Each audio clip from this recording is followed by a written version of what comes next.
আপনার ফেসবুক আইডিটি যদি হ্যাক হয়ে যায় বা অন্য কেউ যদি আপনার ফেসবুক অ্যাকাউন্টটি নিয়ে যায়, আপনি চাইলেই কিন্তু 20 সেকেন্ডে আপনি আপনার ফেসবুক অ্যাকাউন্টটি ফেরত আনতে পারবেন। অসাধারণ কাজ, কাজটি শিখে রাখুন। এটার জন্য প্রথমে আপনাদেরকে অফিসিয়াল ফেসবুক অ্যাকাউন্টটি খুলতে হবে। খুলে নেওয়ার পর এখানে দেখুন ডান সাইডে উপর আছে থ্রি ডট আপনারা ক্লিক করবেন। করে নেওয়ার পর এখানে দেখুন সেটিংস প্রাইভেসিতে আপনারা ক্লিক করবেন। করে নেওয়ার পর দেখুন সেটিংস আপনারা ক্লিক করবেন। করে নেওয়ার পর দেখুন মেটা অ্যাকাউন্ট এখানে আপনারা ক্লিক করবেন।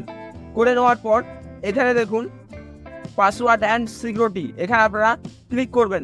করে নেওয়ার পর এখানে দেখুন হোয়ার ইউ লগিং ইন এখানে আপনারা ক্লিক করবেন। করার পর আবার আপনারা অ্যাকাউন্টের উপরে ক্লিক করবেন।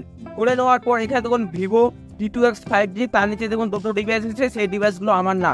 তো আমি কিভাবে এগুলোকে লগ আউট করবো, এখানে যে ডিভাইসগুলো আছে সেই ডিভাইসে আমার কিন্তু এই অ্যাকাউন্টটি লগিং আছে। তো এগুলোকে আমি কিভাবে রিমুভ করব, দেখুন লাস্টে আছে রিমুভ লগ আউট, এখানে আমরা ক্লিক করব। করে নেওয়ার পর এখান থেকে ডিভাইসগুলো সিলেক্ট করার পর লগ আউট করে দেবো।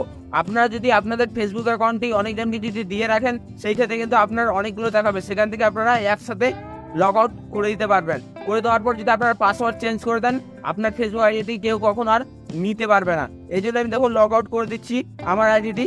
এইভাবে আমার আইডিটি লগ আউট করে দিলাম। করে দেওয়ার পর এখান থেকে দেখুন রিমুভ হয়ে গেল। এখন আমার T2X 5Gতেই শুধুমাত্র ভিভো ফোনেই আমার এই ফেসবুক অ্যাকাউন্টটি আছে। আদার্স অন্য কোনো ডিভাইসে আমার এই অ্যাকাউন্টটি লগইন নেই।